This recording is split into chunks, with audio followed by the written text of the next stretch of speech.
What is up, you guys? It's your boy Brent Vegas here, and welcome to another video. And today's video, with the Seahawks have been officially eliminated from the postseason, uh, to the Commanders with Dan Quinn out of all teams.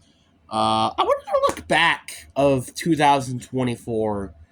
What I think we could personally improve upon, what needs to be changed, and what I liked about this team with 2024 officially being ended and stuff like that. But before we get into today's video, like and subscribe. We are on the road to getting to 500 subscribers. Hopefully, we can get there eventually. I was gonna say the end of the year, but the chances of me getting 45 subscribers by what, today and tomorrow, isn't today the 30th? Yeah, today's the 30th. Highly unlikely. So, but anyway, enough said. Let's get into the video. So let's start off with the season as a whole, and then I'll start talking about the changes and stuff like that. Looking back at week one, we beat the Denver Broncos 20-26.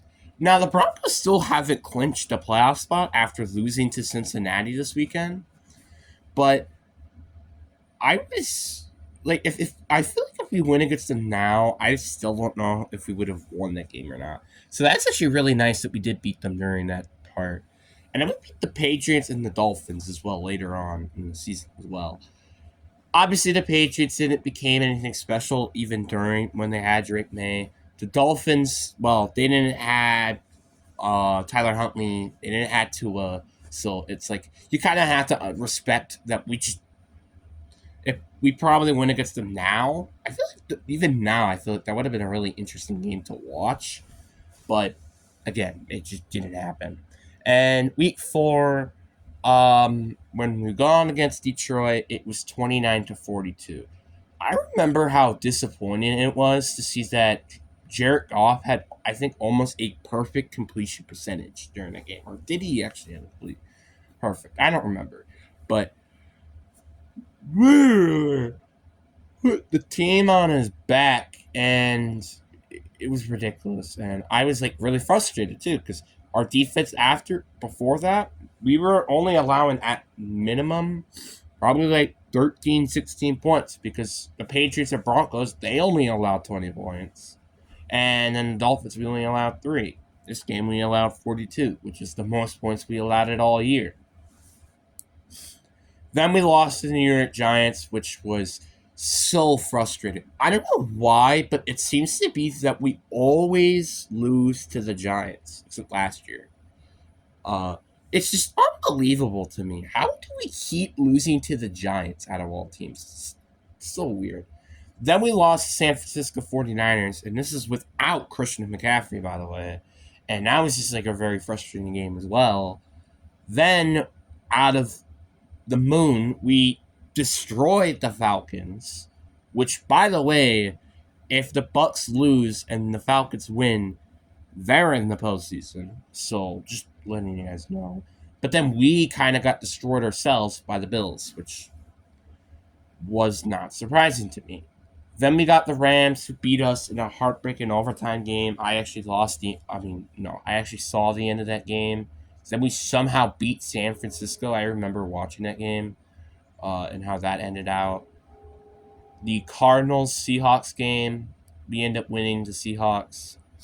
Then the Seahawks also beat the Jets. Special teams was very bad during that game. Otherwise, there would have been a much, much different score there.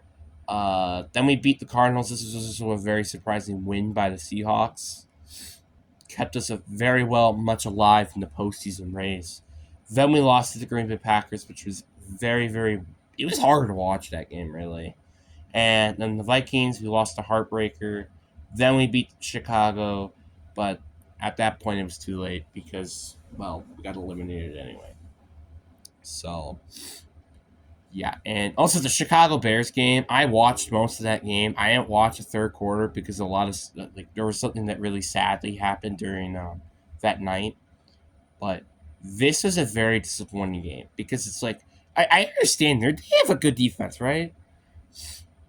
But it's the Bears we're talking about. The last 2 games they had, they were getting destroyed by the Lions and what was the other team? The San Francisco 49ers, which, by the way, we beat this year. How did we almost lose to the Bears, who don't even have their head coach anymore? It's like, that was so frustrating.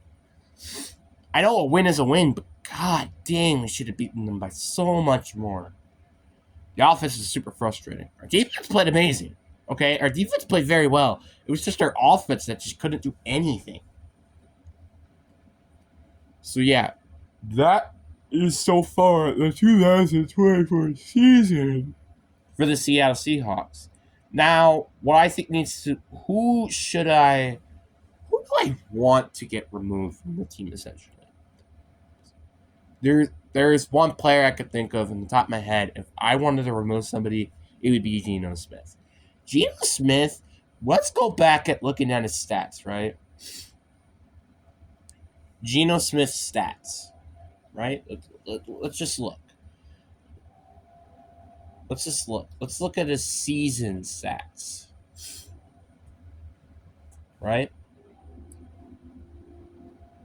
Sorry about the background, by the way, because there's a train right now. I don't want... So, from the 2024 season, he had 4,097 yards, which, if the season ended today, this is the 4th in the league in passing, which is, I think it's not that bad. But then we look at the touchdowns, and he had tied with 19th most touchdowns in the league. That is not great. You know what's also not great? Having 15 interceptions, which is, I think, one of the most for a quarterback to have. This is not a great stat here. If you just completely remove this stat and make it like 9, you think he had a really good year, which he kind of did. But then his QBR was 53, which is the 21st best in the league. So that is telling you that he's below average, which is not great. And that's super frustrating because you think this quarterback would play so much better. And then let's look at Geno Smith's stats in 2023, right? 2023 season. He threw 9 interceptions that year. He threw 20 touchdowns, and this is despite throwing less yards. He threw 500 or 400 less yards.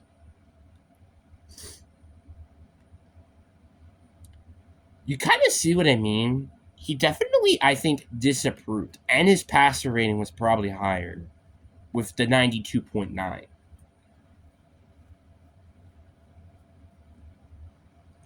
And looking actually at the Bears game, it looks like, this was his stats for the Bears game. The last game he played. He had a 47.6 QBR, a 73.9 completion percentage. This is not a bad stat, though. And 160 yards. Not great. This is just not great. This needs to change. The 4,000 yards. That is not bad. The 17 touchdowns. Could it be a little bit better? Absolutely. 20. 15 interceptions is what really makes him basically significantly worse. That is the biggest problem with this team. Is that position on its own. But then there were some surprises a little bit this year. One of them being Zach Charbonnet, who had an average of 4.2 yards per carry. He had 8 touchdowns this year, with also over 500 yards, which was the 40th running back in the league. I think Kenneth Walker also had a decent year for him as well, but not at the same level as we usually have. 573 yards. He had 7 touchdowns and an average of 3.7 yards per carry. Comparing those two stats, Charbonnet had a better year because he carried the ball 31 yards less, or 31 less carries. He only had 63 yards less, so that means he would have to average 2 yards per carry, and he still had more touchdowns and a more average yards per carry. I'm just saying. Ridiculous. I don't know how Charbonnet had a better year, which not saying it's a bad thing, but still.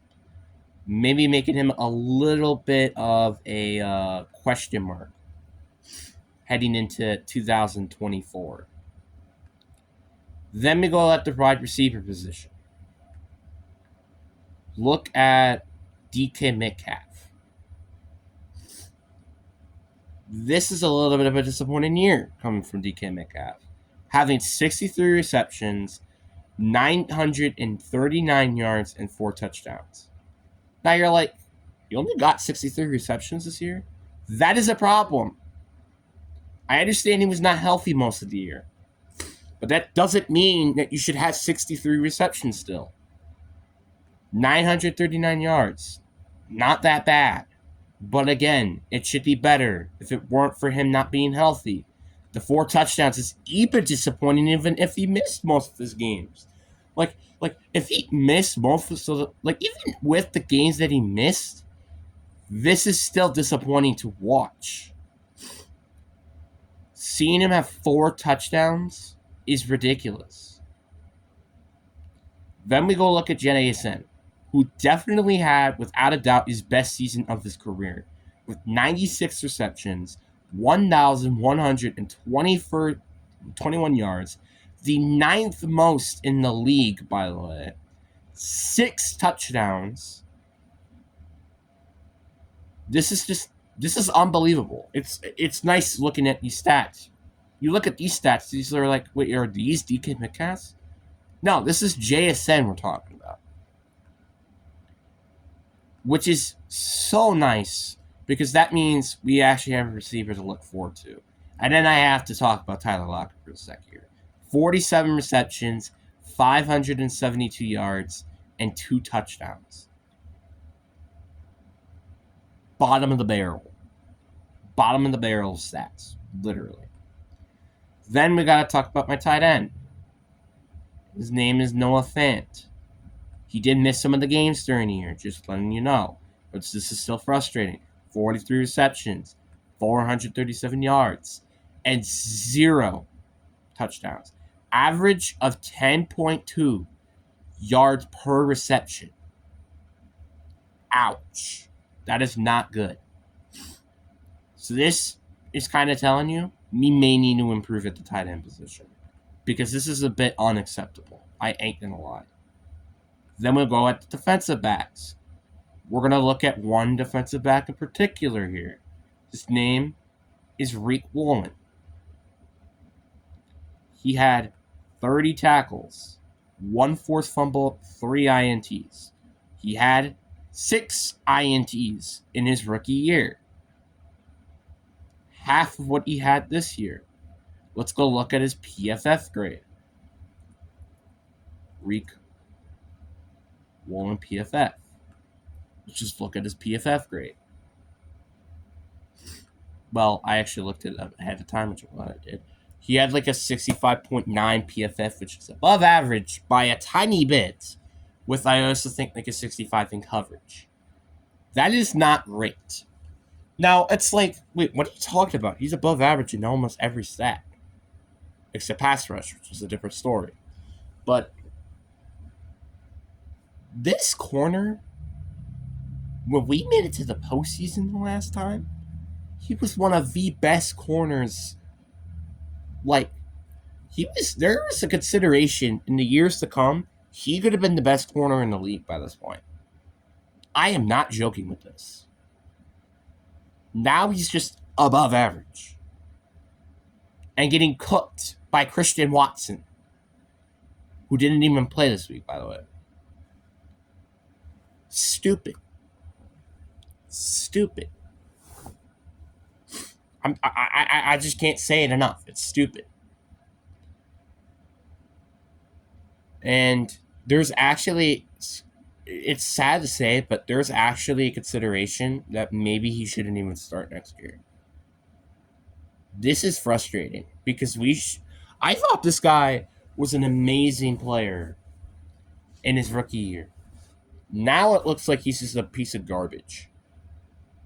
Not great. And I think things that definitely need to change as well is our offensive line. And you know what? Let's go look at our offensive line, shall we? Let's look at our offensive line. How many sacks did we allow? How many sacks did the Seahawks allow this year? We have gotten sacked 52 times. Putting this into consideration, Caleb Williams has gotten sacked 67 times, which I think if he got sacked 9 times, he would at least tie the record of the most sacks in the league. So we are 23 sacks away from allowing that goal. Once again, that is not good. And where did the Seahawks rank in terms of allowing sacks? I said allowing sacks, not what it said.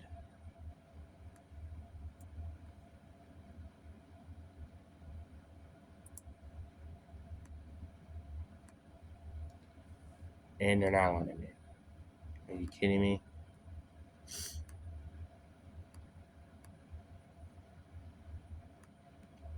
Seahawks are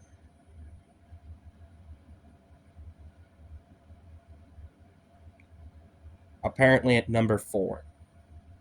That is not good. That is bad.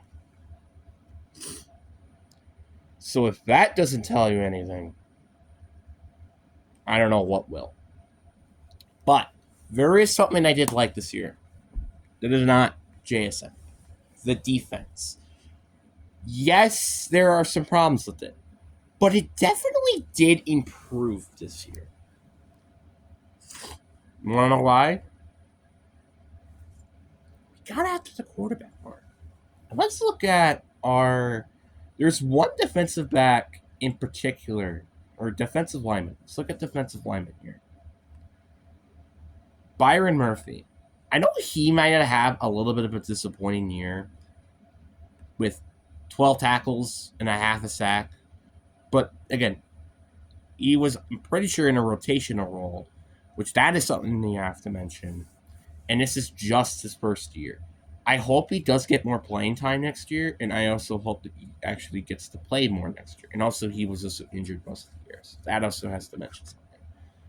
But one player I'm also very happy about is Leonard Williams. He had 1 interception. He had 9 sacks and 33 tackles. Leonard Williams was such a good player this year. I think this is probably his best year you've ever had in Seattle. I'm pretty sure it is. And this is his first full year with the team, by the way. Demontre Jones,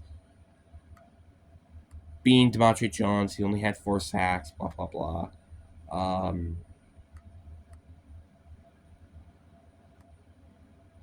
Where's Buffet Mafe, actually? Yeah, there's Buffet Mafe. Right. Let's look at Buffet Mafe, right? I do hope that next year he does go up in his sacks total because he only got 6 sacks this year. And last year he got 11 sacks. So I really hope that this goes up. But he also did allow a forced fumble this year, which is really nice.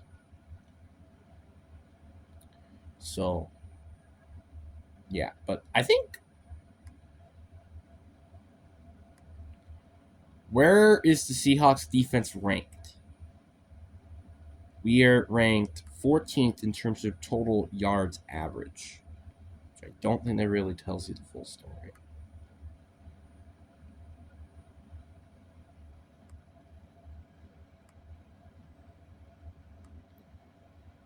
That's a,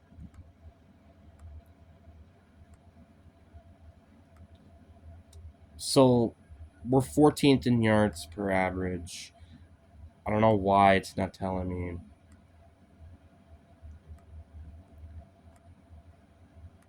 How many sacks did the Seahawks get this year? So for the first team ranked in sacks,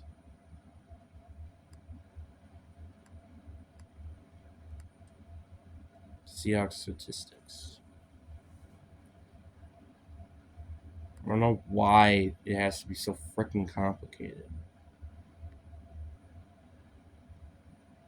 First downs, sacks.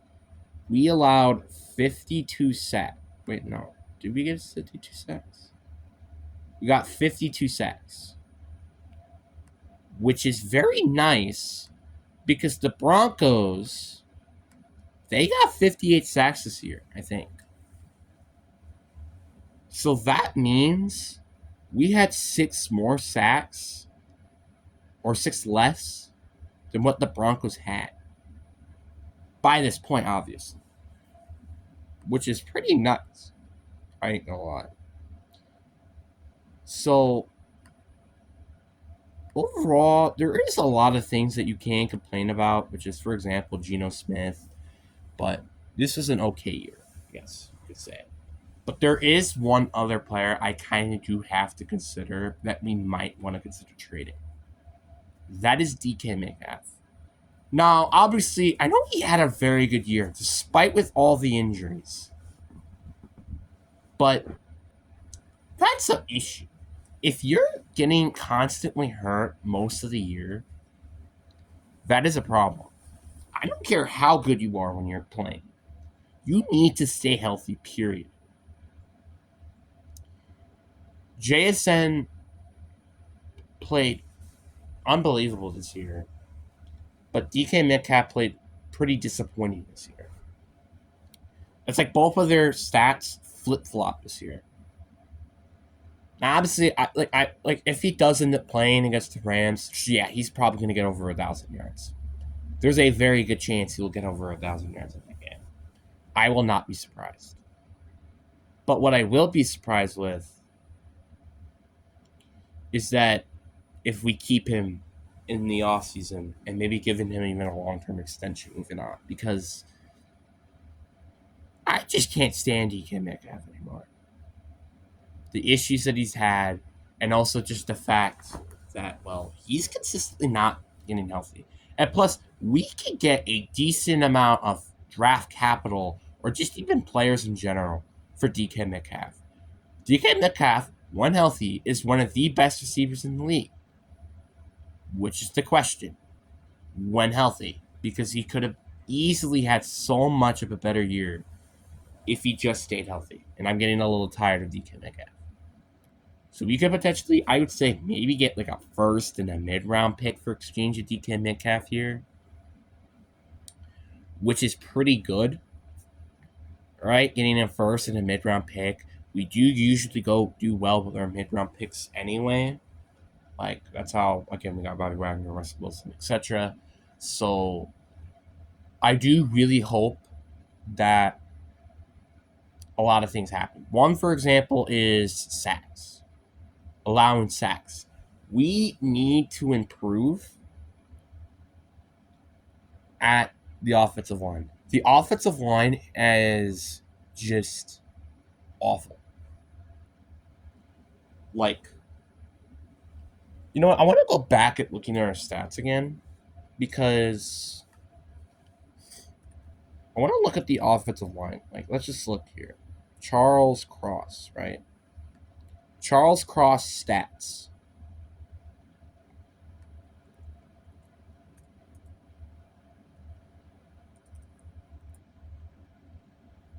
Right? Let's go to ESPN. Here we go. So, why is it not showing the amount of sacks that he is allowed? That's frustrating.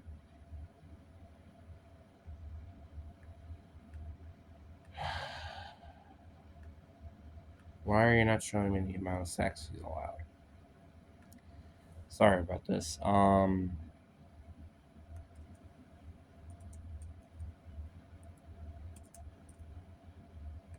There we go. Sacks allowed.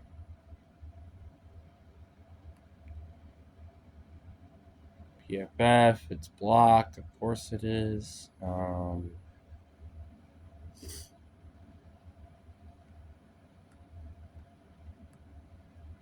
Sure, I guess career stats, I guess.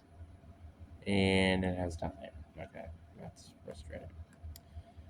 But yeah, I still think we can improve upon our offensive line. The center has been a position that we just have needed to improve upon for so many years now. And obviously, our left guard can get improved as well. Kind of even right tackle. I know Abraham Lucas is good, but that's when he's healthy. But he's been having so many problems with his knee. I don't really want to have another like David Bakhtiari situation here. Another position I think we can definitely improve upon is corner. I think corner is another position that we can improve upon. Devin Witherspoon is a very good player, but outside of that, we don't really have any good corners.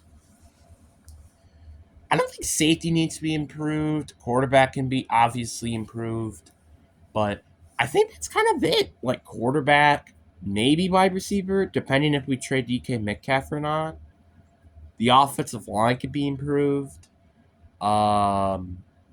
Tight end can be improved, and corner, because I think our defensive, actually never mind, our edge rushers can also be improved upon as well. So that's it.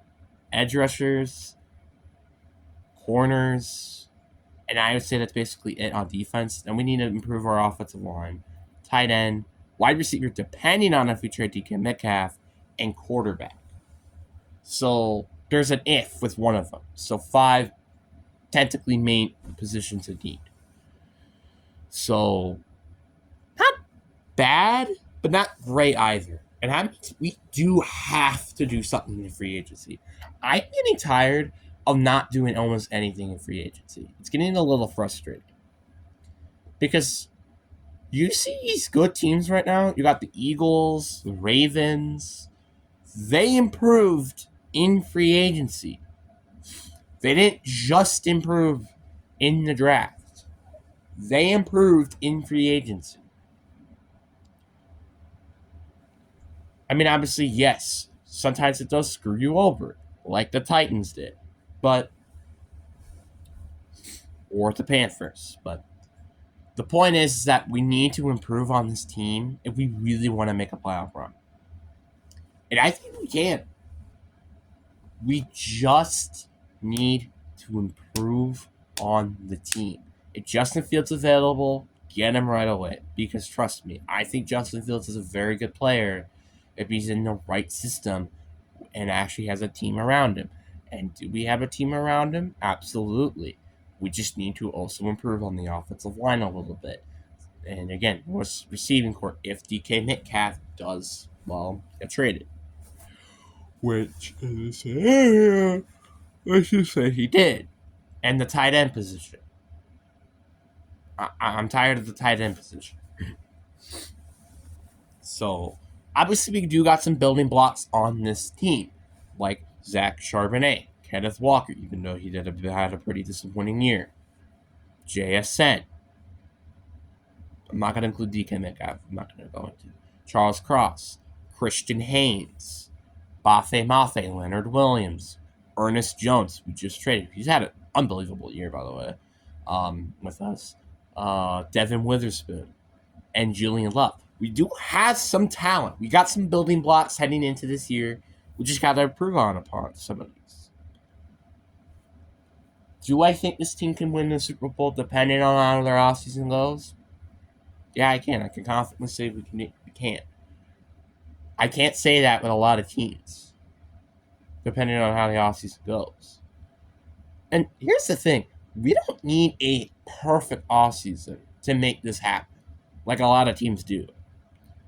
Like, we can probably get like a few players from the draft and also from free agency.